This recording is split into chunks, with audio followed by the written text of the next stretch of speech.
Have you ever been so desperate that you'd consider trading your future just to save your past?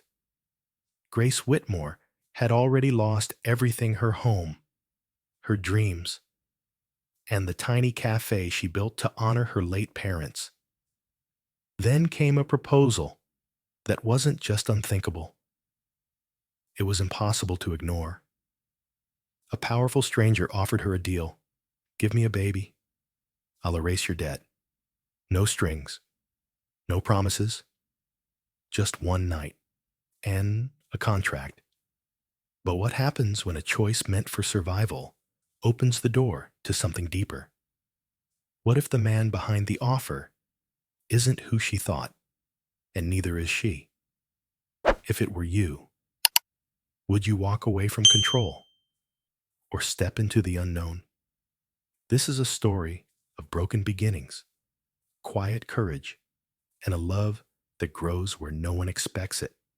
And once it begins, it may change how you see love, choice, and healing forever. If this touched your heart, don't forget to like, share, and subscribe to Shining Stories. Let's begin. The early morning air smelled like salt water and smoke. Grace Whitmore stood barefoot on the sidewalk, her toes curling against the edge of a cracked curb, eyes fixed on what used to be her life's work, Witt's Corner Cafe. The front windows were shattered inward like a broken promise. The once vibrant mural of wildflowers and rolling hills, painted by a retired veteran neighbor, was now a smear of color beneath soggy insulation. A piece of the awning flapped in the wind like a torn flag after battle. Her cafe had survived exactly 9 weeks before Hurricane Emery tore through the Florida Gulf like a giant's hand, sweeping dreams and memories into the sea. It wasn't the loss of money that hurt the most. It was the quiet, almost sacred rituals now broken. The 6:15 a meme, scent of cinnamon brewing. The way Miss Loretta from next door would slide her walker right to the second stool from the left. The way her late mother's recipe cards sat in a tin box behind the counter, or used to. Grace didn't cry. Not at first. She stepped over a board, splintered in half, its white paint flaking off like ashes. Her boots, still damp from wading through her flooded apartment the night before, squeaked on the wet concrete. The smell of mold was setting in already. She ducked under a beam that had collapsed at an angle, shielding a small corner of what used to be the back prep area. The stainless steel sink remained, oddly intact, beneath a line of dish towels that now hung like surrender flags. Her hands grazed the edge of the counter as she passed, cold, sticky, familiar. And then she saw at the photograph, slightly waterlogged, bent at one corner, but still recognizable. A picture of her mother, 17 years old, standing in the original family diner in Alabama, wearing a pink apron and a smile bigger than hope itself. Grace had kept it in a small frame by the register, a silent anchor, a reminder of why she'd done all this in the first place. She picked it up gently. Her hands shook. Grace. She turned quickly. Helen Vargas, her closest friend and part-time co-dreamer, stood near the frame of the ruined doorway. Her nurse's scrubs were still wrinkled from a night shift at Bayview Hospital. There were circles under her eyes and worry in the way she held her arms tightly across her chest. "I told you not to come out here alone," Helen said softly. Grace looked down at the picture. "I needed to see it for myself." Helen stepped carefully over the debris, placing a hand on Grace's shoulder. "Insurance." Grace let out a soft, bitter laugh. 20%. They called it an act of God. Isn't that something? God took my cafe? Helen didn't respond immediately. She just squeezed her friend's shoulder. I already tried the banks. No one lends to people who just lost everything. Silence fell between them, broken only by the distant thump of hammers and emergency crews cleaning up further down the block. You still staying at the motel? Helen asked. Grace nodded. For now. Rent's late. Electricity's off. I have $48 in my checking account and a $1,000 espresso machine under 5 feet of water. It was too much. Her voice cracked. Helen, always the practical one, leaned against the warped counter and looked at her friend.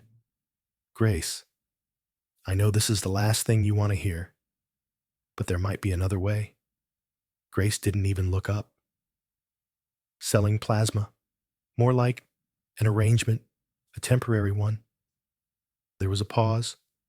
Then Helen added, quietly, a man came into the hospital 2 weeks ago, not as a patient. He was touring the facility he funds part of our NICU, Matthew Sloan. The name wasn't familiar.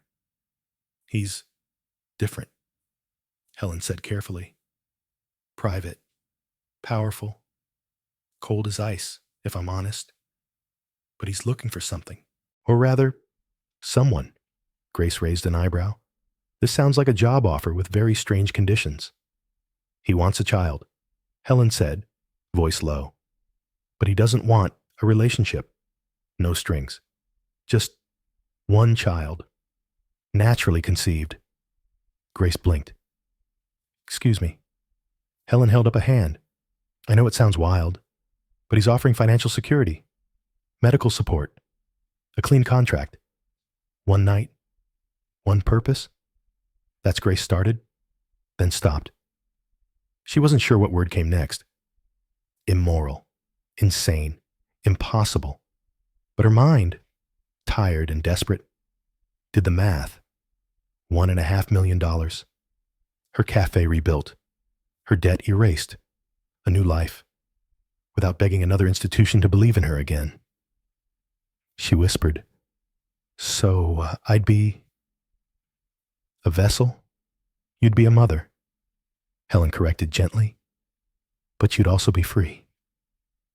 Grace swallowed hard. She felt the weight of the photo in her hand. Her mother's eyes seemed to look straight through the water stains in doubt. Does he want to meet me? Helen nodded, sliding a business card across the counter. The embossed letters shimmered. Matthew Sloan, private office, Brickell Tower. He doesn't play games, Helen said. And he'll respect your answer, either way. Grace took the card, slowly. She didn't say yes, but she didn't say no either. That night, lying in a room that smelled of chlorine and desperation, Grace stared at the ceiling fan spinning overhead. The photo of her mother rested beside her pillow. And somewhere deep in her chest, beneath the fear and pride and longing, something whispered, what if this is the only way forward? Grace sat in the back seat of a black sedan with tinted windows that seemed to absorb the morning light instead of reflecting it.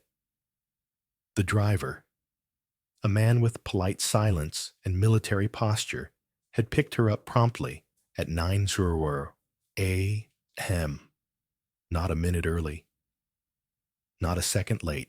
As the car pulled into Brickell Tower, the gleaming 20-story glass building that housed the private offices of Sloan Holdings, she found herself gripping the business card still in her purse. Her name had been given at the front desk. No ID required, no questions asked, just a quiet nod and the instruction, Mr. Sloan is expecting you. The elevator was private, silent, fast. By the time it opened on the top floor, her palms were damp. A woman awaited her in a tailored black dress, hair pulled into a neat bun, holding a tablet with the precision of someone who ran empires from the sidelines. "Ms. Whitmore," she asked, offering her hand. "I'm Ava Jennings, Mr. Sloane's executive assistant. Right this way." Grace followed her through a hallway that felt more like a museum than an office. Minimalist paintings, perfect lighting, the smell of expensive wood polish and silence. They stopped in front of a tall mahogany door.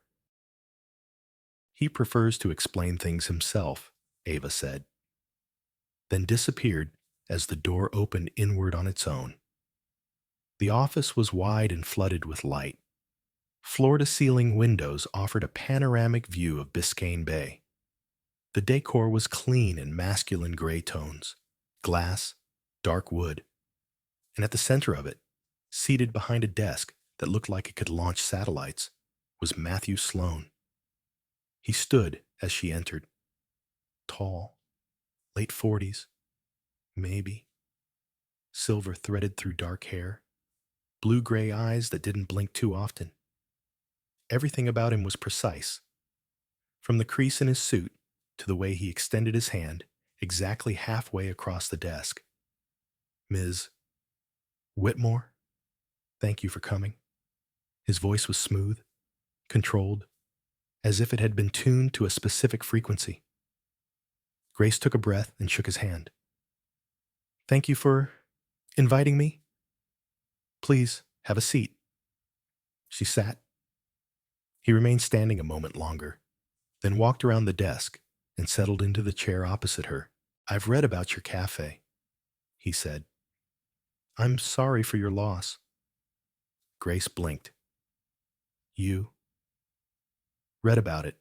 I don't make personal proposals without understanding who I'm speaking to," he said simply.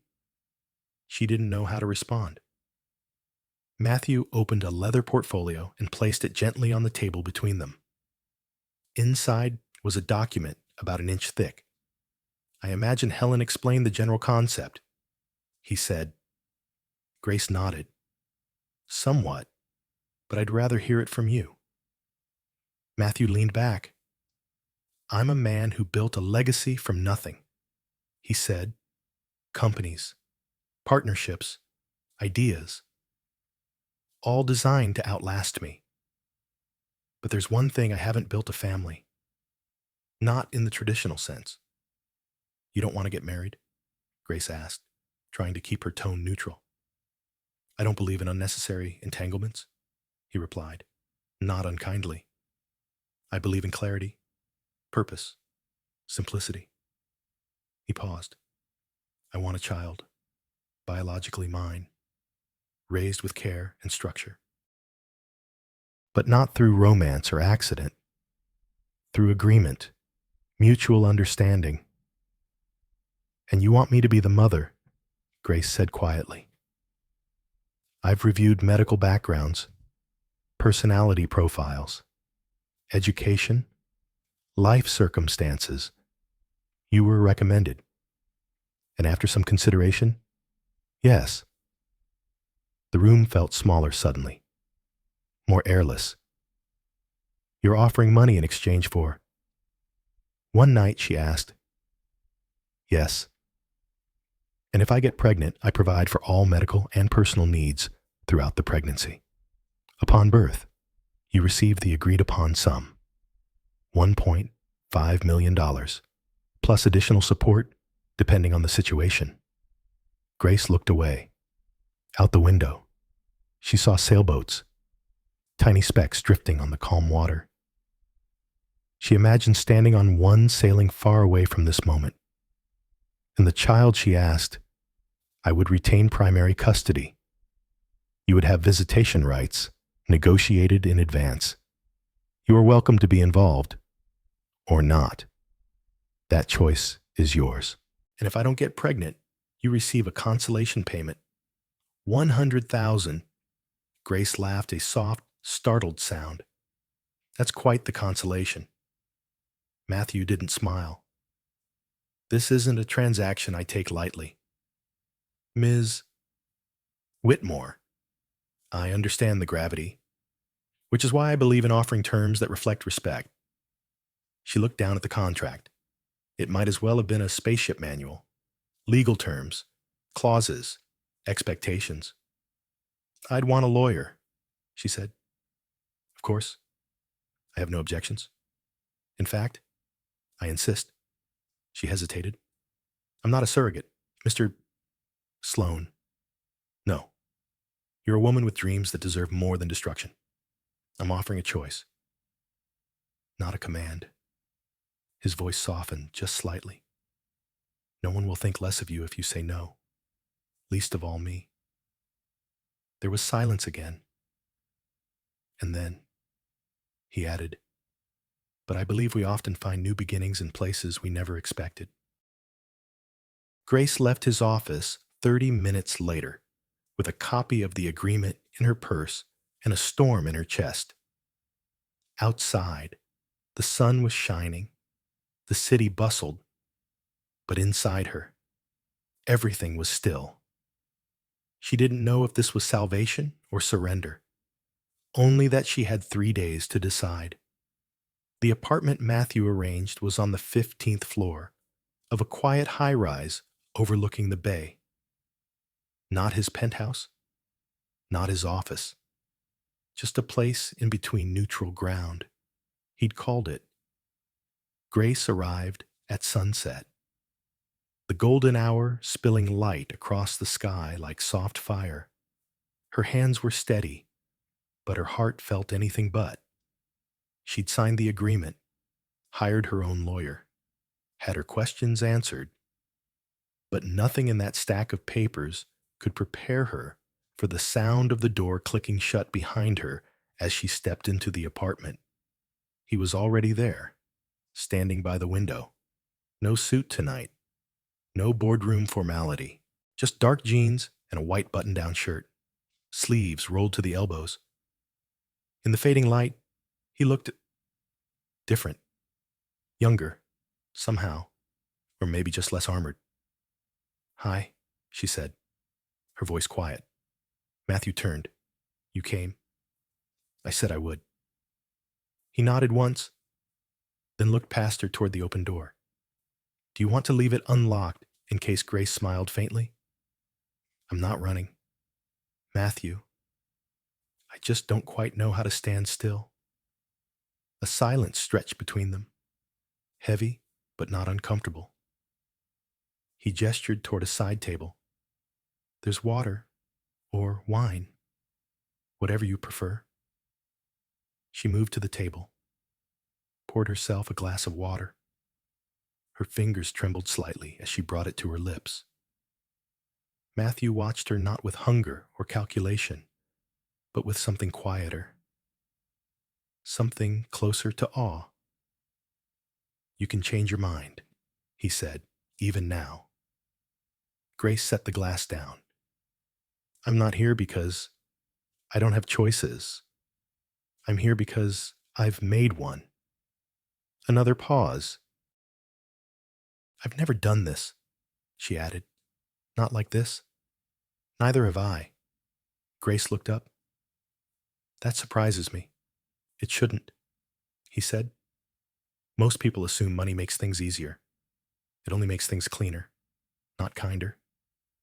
She nodded slowly. Then maybe we keep it kind. Matthew took a breath, then stepped closer. Not too close, but enough that she could feel the warmth radiating from his skin. He extended his hand, palm up, like a question. Grace stared at it for a moment, then placed hers in his. They moved through the apartment slowly, as if the walls themselves might catch fire if they rushed. The bedroom was dimly lit, the sheets a pale gray, the air smelling faintly of cedar and salt. He didn't touch her immediately. Instead, he sat beside her on the edge of the bed and asked, Can I? She nodded. What followed was not the mechanical act she'd feared, not a checklist, not a means to an end. Matthew touched her like a man who had once forgotten how to be human. and was remembering moment by moment what it meant to feel. His hands were sure, but gentle. His eyes never left hers. He asked nothing of her she didn't offer. And she, in turn, found herself offering more than she meant to. A breath, a gasp, a whisper of his name. When he kissed her, it was not with ownership, but with permission. They lay tangled in the hush of night, skin against skin, breath against breath. And for a while, a quiet, suspended, while there were no contracts, no obligations, no debts or deals, just two people, one searching for legacy, the other searching for meaning. Afterward, she lay awake beside him. The curtains stirred in the breeze. His hand rested lightly on her hip, as if afraid she might vanish. "Grace," he said, voice thick with sleep. "Yes, thank you." She turned her head, looking at him in the soft shadows. For what? For not treating this like a transaction. She smiled, just a little. It wasn't. He didn't reply, but she felt his fingers curl slightly, grounding themselves in the curve of her waist. She closed her eyes. Sleep came slowly, but when it did, it was the first night in weeks she didn't dream of drowning. The next morning, sunlight filtered through the blinds. The sound of seagulls in the distance, a world still turning. Grace sat at the small kitchen table, a cup of tea in her hands. She wore one of the oversized shirts he'd left folded on the chair, soft cotton, warm from her skin. Matthew emerged quietly, already dressed. His eyes met hers, unsure. She stood up, walked to him, and placed the mug on the counter. "No regrets?" she said. His shoulders eased. "Will I hear from you?" she asked. He nodded. "As soon as we know anything." She hesitated. "And if there's nothing, you still get the agreed amount," he said. "And my thanks?" She managed a smile. "You're more human than I expected." "Matthew?" He raised a brow. "Don't tell anyone. It'll ruin my reputation." A pause. Then Grace picked up her coat. "Goodbye." "Matthew."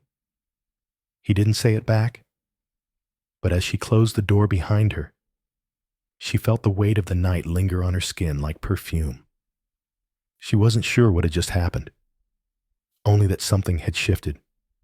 Inside her, around her, and maybe, just maybe, between them.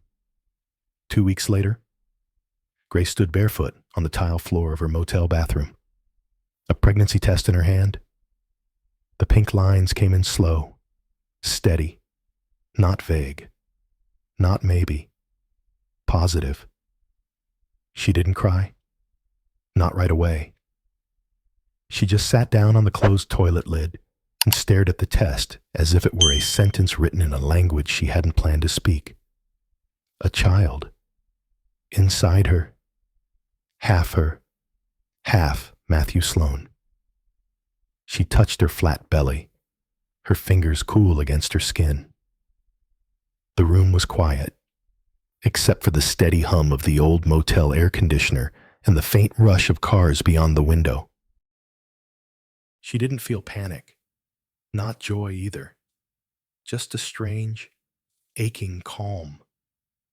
She picked up her phone and stared at his number. She hadn't used it since that night. The agreement had said she should contact him directly if and when pregnancy was confirmed. She took a breath and dialed. He answered on the second ring. "Grace," just her name, nothing more. She cleared her throat. "It's confirmed." Silence followed. Not long, but long enough to stretch. "I see," he said finally. "Are you feeling all right?" She blinked. "Yes." "No symptoms?" "Just tired." I'll arrange the first deposit. As agreed. There's a clinic near me. She added, I'll start care this week. I prefer my physician oversee everything. He said, Dr. Karen Elias. Discreet, experienced, the best in the state. Grace paused. I want to say in how this goes. Matthew. I understand, he said after a moment. You'll have full access. Freedom. I just want to ensure safety. For you. And the baby. It was the first time he'd used the word. The baby. Not the arrangement. Not the project. A baby. She hung up shortly after that. The call brief and cool. But her chest felt warmer somehow. Less empty. That same afternoon, her phone pinged with a deposit notification, $250,000. Her first thought wasn't of money. It was that she now had a timeline, a life forming inside her, and only so much time to decide who she wanted to be when that life arrived. By the end of the month, Grace had found a small rental cottage on the outskirts of town. It wasn't fancy yellow paint peeling at the trim, a porch that creaked underfoot, but it had windows and sunlight and a garden overrun with wild herbs. She used part of the deposit to buy equipment to restore Witt's Corner Cafe. The insurance payout had barely covered demolition. Now, she had choices. Suppliers called her back. Contractors returned her messages. The cafe, her cafe, was starting to breathe again. But as the weeks passed, something else was happening too. Boxes began to arrive at her doorstep. At first, it was prenatal vitamins, then nutritional meal kits, then silk maternity robes, handmade slippers, a humidifier with lavender oils, all addressed to Ms. Grace Whitmore? No notes. But she knew who sent them. She tried to ignore it at first, but it kept coming. Quiet generosity. Things she hadn't asked for. Things she hadn't thought she'd need, but found herself using anyway. It unnerved her. And yet, it didn't feel like control. It felt like presence. She told herself not to read into it. Matthew Sloan was a man of plans. Details. Lists.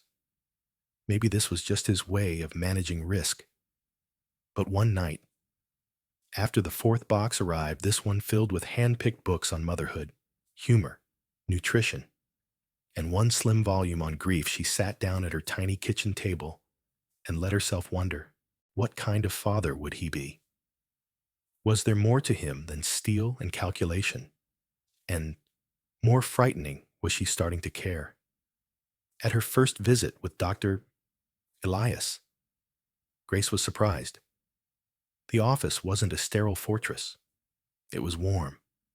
Bookshelves lined the walls. Plants hung in the windows.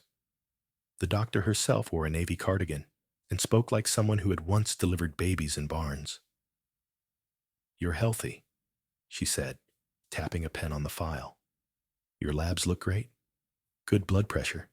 We'll get an ultrasound in a couple weeks. She looked up, glasses perched on her nose. You've got someone coming with you. Grace hesitated. No. The doctor just nodded. Most women do this alone, she said quietly, even if they're not supposed to be. Grace exhaled, slowly. That night, she sat on the front steps of her cottage, wrapped in a cardigan 2 sizes too big, sipping peppermint tea. The garden rustled in the wind. Somewhere down the road, a dog barked once. Then silence. She touched her stomach. It wasn't showing yet. But she could feel the shift. Not just in her body, in her being. She wasn't just someone who had lost a dream. She was someone now carrying one. And for the first time since the storm, she whispered aloud, I think something's changing in me. She didn't know yet if it was hope, but it was something. It began with the envelope.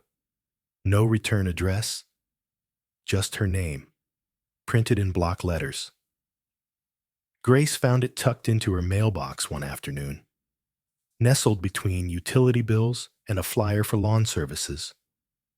She carried it inside, thinking it might be a letter, maybe even a kind note from a customer who'd heard she was rebuilding the cafe. Instead, it was a report, detailed, dated, labeled. Inside were 6 printed pages of her daily routines, not assumptions, observations. She flipped through them, her chest tightening with every line. Grace left cottage at 9:07. Visited local grocer. Purchased orange juice. Prenatal vitamins. 2 boxes of cereal brand noted.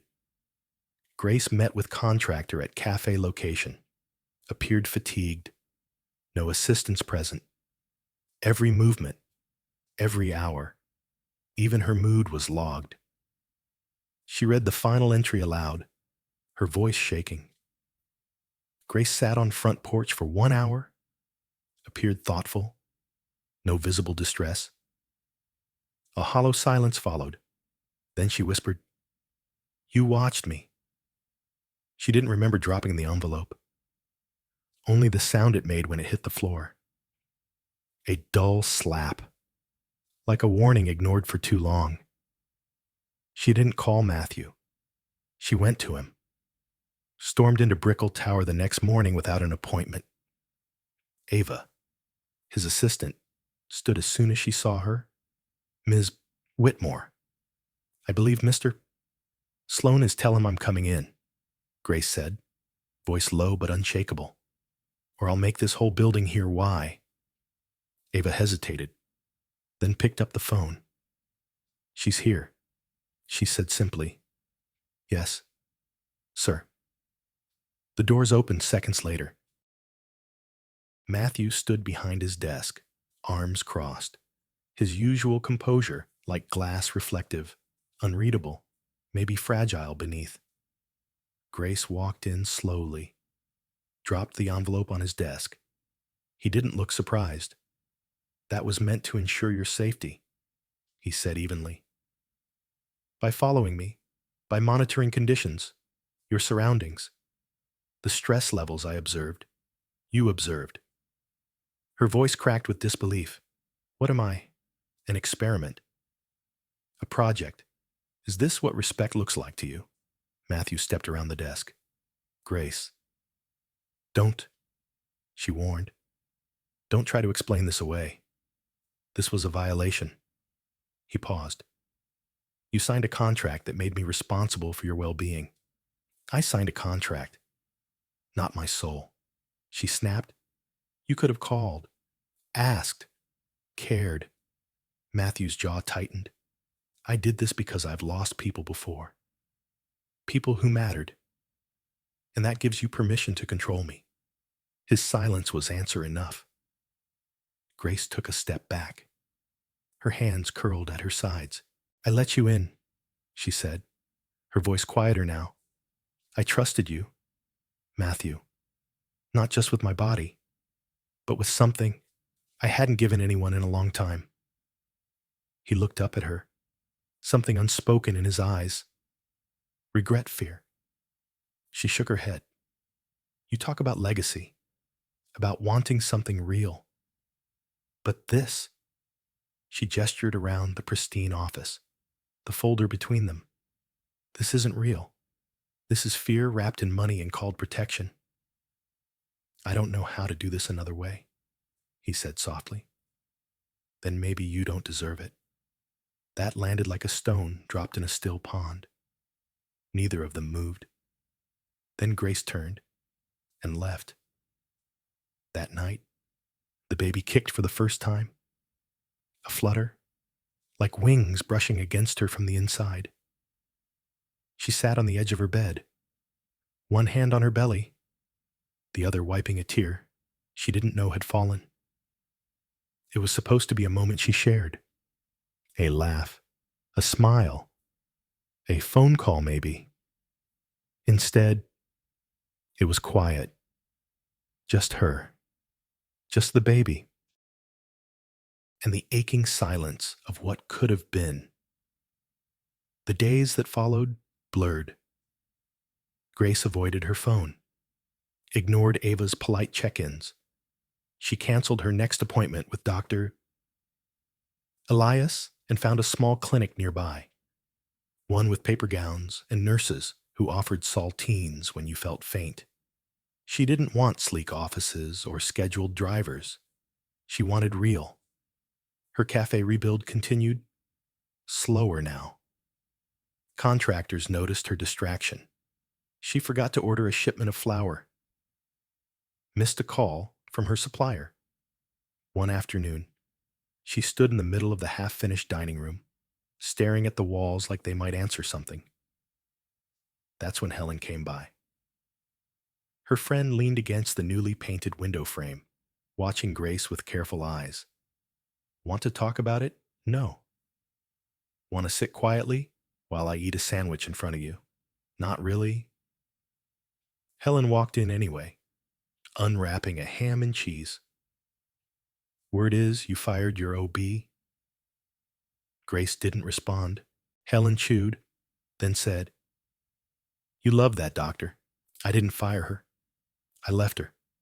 Grace said, Like I left him. Because he crossed a line. Because he never knew there was one. Helen nodded, swallowing. So, now would I raise this baby, alone? And that's what you want. Grace hesitated.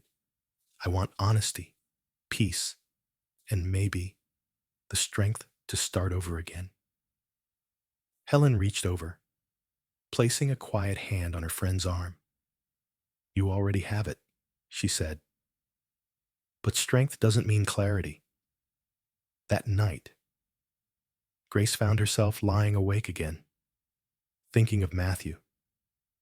Not the control, not the contract, but the man who had whispered thank you into the hollow of her neck. The man who had sent her a book on grief without saying a word. The man who had, in his own broken way, tried to care. Maybe he didn't know how to love. Maybe she didn't know how to be loved. And maybe, just maybe, they had met in the middle of that mess and mistaken it for healing. She didn't know what tomorrow would bring. But as the baby kicked again, firmer this time, she pressed her hand against her belly and whispered, You and me, little one. Then added, softer still, and maybe someday, someone else. The days after their confrontation passed like a slow tide, steady, quiet, and strangely hollow. Grace moved through them the way one moves through fog, aware of her own shape, but unable to see the path ahead. She woke early, made tea, fed the stray cat who had adopted her porch, and went about managing the cafe's reconstruction as best she could. But inside, she felt fragmented, not broken, just scattered. Everywhere she looked, Matthew was not there. He didn't call. He didn't send another package. Not a text. Not a note. Only silence, a space where his presence used to live. And somehow, that hurt more than the surveillance. She sat at the edge of her half-painted cafe one morning, staring out at the main road. Her fingers curled around a warm mug. Steam drifted into the soft light, mingling with the dust still floating from yesterday's sanding. The smell of fresh lumber reminded her of beginnings, but she wasn't sure if this one still counted. A memory surfaced, uninvited her mother, standing at the sink of their Alabama diner, sleeves rolled up, humming Patsy Cline as she cleaned. Build your life with your hands, baby, she used to say. But leave your heart soft, just in case someone needs to hold it. Grace wasn't sure she'd done either one well. She hadn't built her life, she'd salvaged it. And her heart, she touched her chest. Still there, still soft, perhaps too much so. One evening, she found herself sorting through baby things, gifts from well-meaning neighbors, secondhand stores, and one box she couldn't bring herself to throw away. It was the first box Matthew had sent. Inside was a tiny blue onesie embroidered with stars. A note, just 2 lines. Some dreams begin quietly. Don't be afraid of them. She didn't remember crying, but she found herself curled up on the couch, the onesie pressed to her chest, tears soaking through the cotton. He wasn't the kind of man who begged, but maybe he didn't know how to ask either. At her next checkup at the new clinic, the nurse handed her a heartbeat recording a simple, grainy rhythm.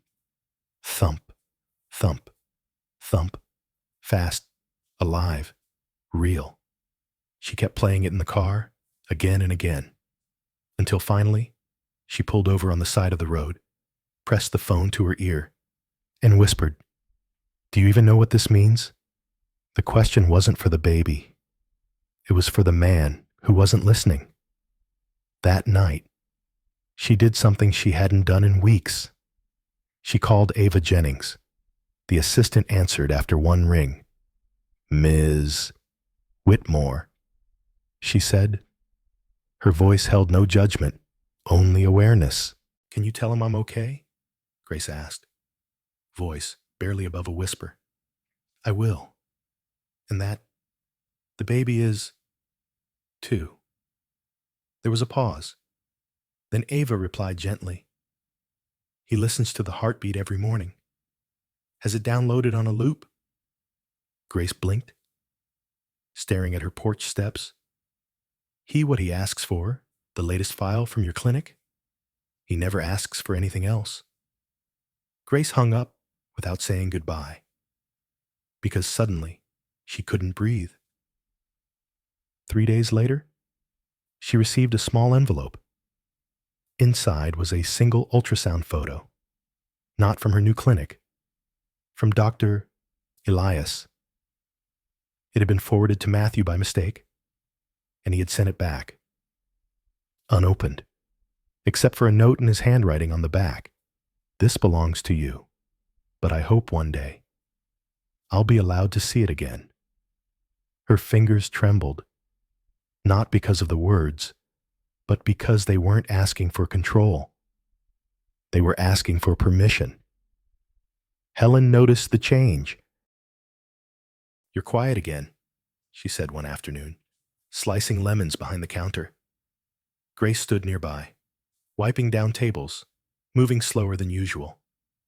"I'm trying not to feel too much," Grace replied. Helen didn't pause. "And how's that working out?" Grace smiled sadly. "Not great." They stood in silence for a moment, the citrus scent bright in the unfinished space. Then Helen asked, "What if he's trying to change?" Grace didn't answer. Not because she didn't know, but because somewhere deep down, she hoped he was. That night, she lay in bed, the baby kicking gently against her ribs.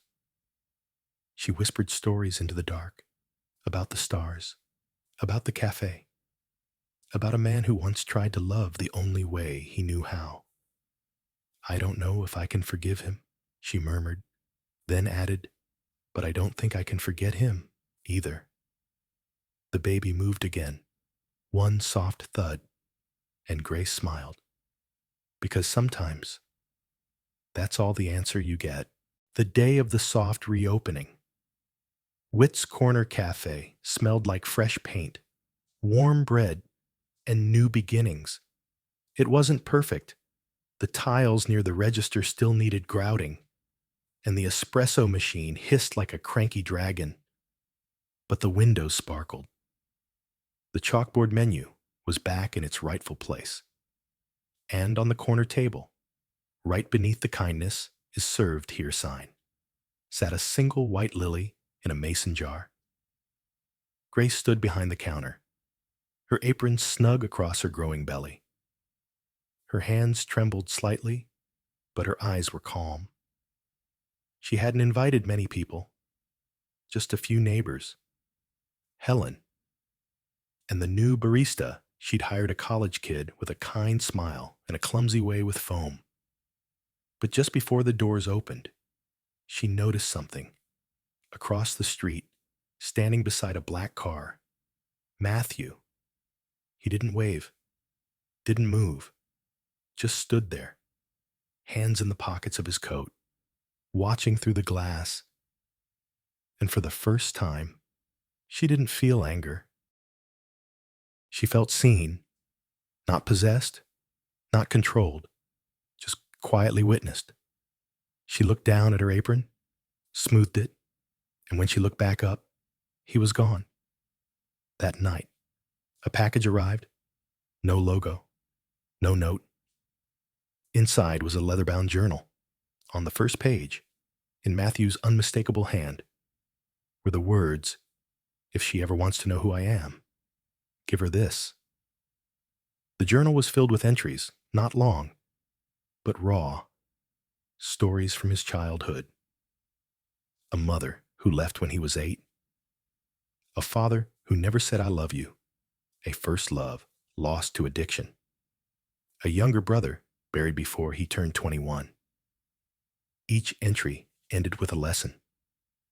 Some were cold, some were harsh, but some were soft in ways she never thought Matthew Sloan could be. At the back was a list. Things I'd like to teach my child, if I'm ever given the chance. How to fail and try again. How to listen, even when it hurts. How to say I was wrong. How to love someone who doesn't always agree with you. How to forgive. Grace closed the journal and pressed it to her chest. He wasn't asking for permission anymore. He was offering proof. 2 weeks later, she sent him a message. Simple. Doctor's appointment, Wednesday, 10 a.m. If you want to come. She didn't expect a reply, but Wednesday morning, when she stepped out of her cottage, he was already waiting by the gate. No limo, no driver, just Matthew, holding 2 travel mugs. Chamomile, he said, handing one to her, with honey. She took it, trying not to smile. The drive was quiet, but not tense. At the clinic, he waited until she said he could come in. When the ultrasound began, the baby's heartbeat filled the room like a small, wild drum. Matthew didn't speak, but Grace watched as he pressed one hand to his chest and blinked hard. Afterward, she stepped outside while the doctor finished paperwork. Matthew followed. They stood under the shade of a jacaranda tree, purple petals falling slowly around them. "I didn't come to earn anything," he said. "I just wanted to show up." Grace nodded. "And that's exactly why I invited you." A long pause. Then he asked, "Do you think there's a chance for what? For something. Not what we started with. Something new." She looked at him. Not the powerful man, not the calculated planner, but the person beneath all that. And she said, simply, "I don't know yet. But showing up is a good place to start." Later that night, Grace sat on her porch, a blanket over her lap, the journal open beside her. The baby kicked once, then again. She whispered, "He came today," then smiled to herself, still not sure what that means, but she wasn't afraid to find out. Grace never thought she'd be the kind of woman to make a birth plan. It had always felt like a luxury something for women who had the time, the calm, the certainty. She didn't feel certain, but she felt ready to choose. That alone was a victory. The plan began over lunch, not a date, just sandwiches and lemonade on the back porch, the sun filtering through the branches of the pecan tree. Matthew sat across from her, not in a suit this time, but in a soft blue shirt with the sleeves rolled. He looked more like someone's quiet uncle than a CEO. Less armor, more man. Grace pulled out a piece of paper, typed, bullet pointed. She slid it across the table. "This is what I'd like," she said. "For the delivery." Matthew read it carefully. Twice. Natural birth, unless medically necessary, minimal visitors, soft music, no photography, skin-to-skin contact immediately, and him only if she said so. When he finished, he looked up. "You've thought through every detail." "It matters," she said. "Not just how the baby enters the world, but how I do. As a mother." He nodded slowly. "Understood." "I know you want to be involved," she added. "But this part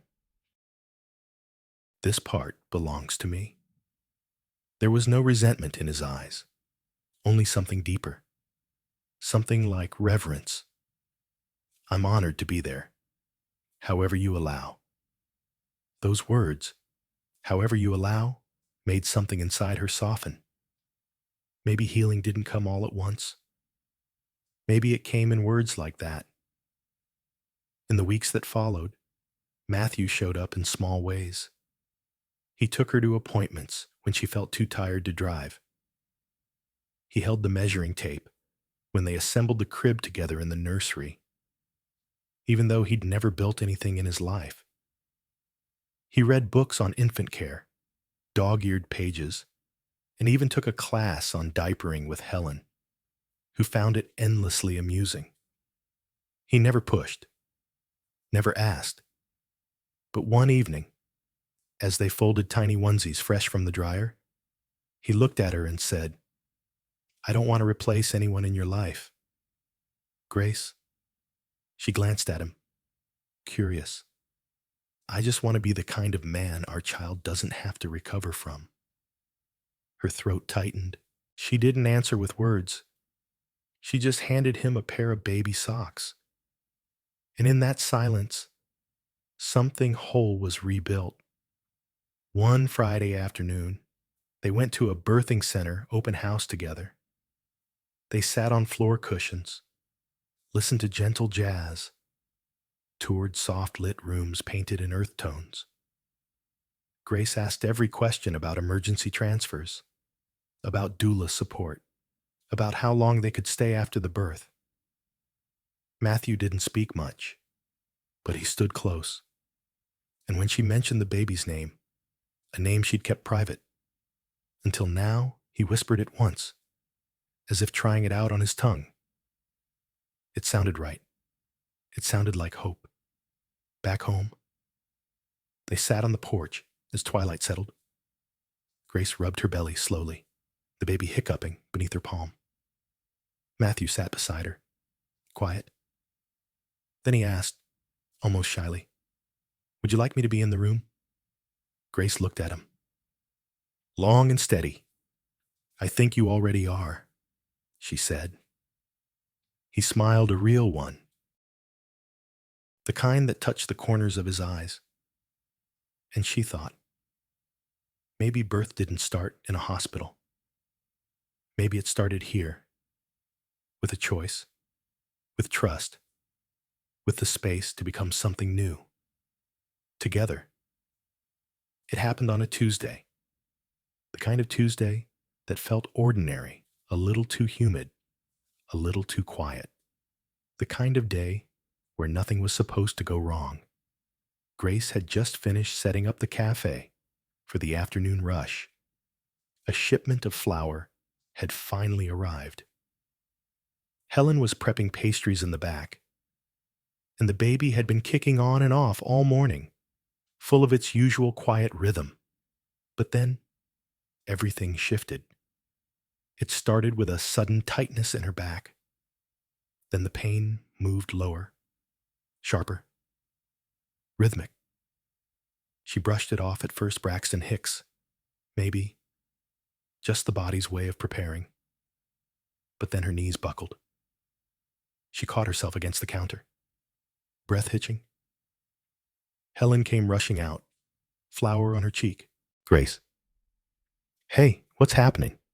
Grace tried to speak, but another wave hit stronger this time. Helen didn't wait. She grabbed her keys, her phone, and Grace's hospital bag, already packed weeks ago just in case. They didn't make it to the birthing center. Traffic, road work, a slow-moving tow truck blocking the street. So they went to the nearest ER. And for the first time since this all began, Grace was terrified. Matthew was in a meeting when Ava handed him her phone. No words, just urgency in her eyes. He stepped out without explanation. The moment he heard Helen's voice, his chest clenched. She's early, Helen said. Too early. They've admitted her already. He was out the door before she finished the sentence. When he arrived, Grace was already in a labor room. Wires, monitors, IVs, nurses moving too fast, too quiet. He stood outside for a moment, afraid to go in. Not of blood, not of the birth, but of seeing her in pain again, of not being allowed. But then Helen opened the door. She asked for you. She said, and that's all it took. Grace looked up as he stepped inside. Sweat clung to her hairline.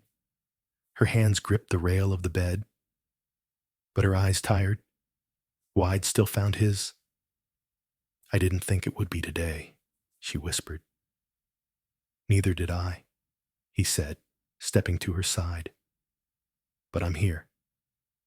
She reached for his hand, and he gave it, not as a right, but as a gift. The next hours were a blur of breath and pain and waiting. Contractions spaced, then surged, then slowed again. Nurses checked vitals. Doctors murmured about timing and size and risk. But Grace stayed calm. She focused on the breath, the heartbeat, the now, and Matthew. He didn't leave her side, not for a second. He wiped her brow, held her when she shook, spoke softly when her voice cracked. At one point, when the pain peaked and she cried out, he whispered, "You're the bravest person I've ever known." She didn't respond, but her fingers tightened around his, and that was enough. Just after midnight, a cry filled the room. Small, fierce, alive, a boy, 6 weeks early, but strong. Grace held him first, skin to skin, just like she planned. Then, when her arms tired, she looked up. "Do you want to meet your son?" Matthew's breath caught. He stepped forward, hands trembling. She placed the baby in his arms, and in that moment, something broke open in him. Not pain, not fear, but wonder. Pure, unfiltered wonder. Later, in the quiet, after the nurses had gone and the machines beeped softly around them, Grace turned to him. "I don't know what this makes us now." Matthew looked at her, his son asleep on his chest. "I don't either," he said. "But I know I want to stay close. However you'll let me." She studied his face. The rawness there, the hope. Then she nodded. "Stay." That night, they didn't talk about the past. They didn't plan the future. They just breathed in the now together. At last, not as a deal, not as an arrangement, but as two people forever changed. By love, by loss, by a little boy who came early, right on time.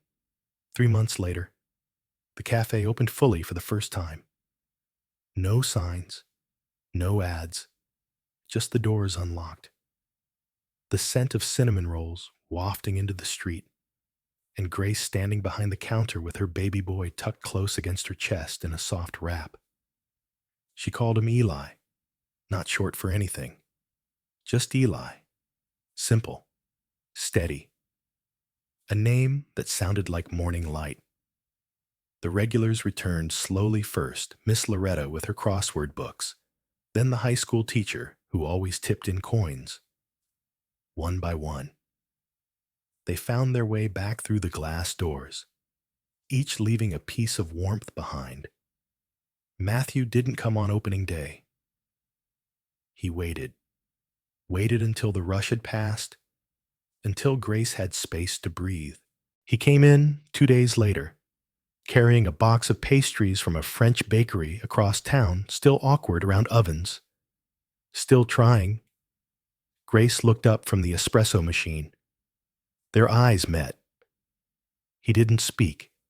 He just pointed at Eli, fast asleep in his wrap. Is he accepting visitors? Grace smiled. Depends on how good the bribe is.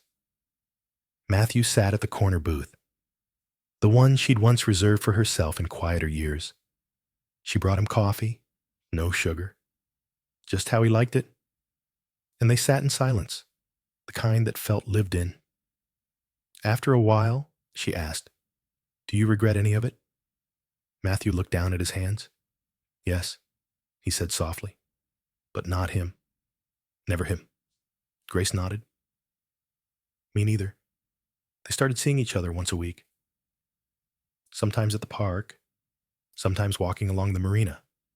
Not as lovers, not as co-parents with a defined plan, but as two people figuring it out. Eli cooed, grew, learned to grasp fingers and laugh in bursts like music. And somewhere in the midst of diapers and long walks and quiet talks, something between Grace and Matthew began to grow. Two. Not fast, not loud, but deep. One night, they sat on the porch again. Eli slept inside, wind chimes swaying above the door. Matthew watched her for a long time before saying, "I used to think control meant safety." Grace looked at him, curious. "And now I think maybe real safety is when someone knows the worst of you and stays anyway." She didn't answer right away, just reached for his hand, held it, not tightly, but like a promise.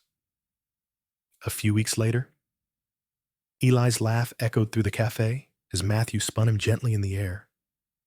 Grace watched them from the counter, and something inside her, the part that once believed she'd never have a family again, exhaled.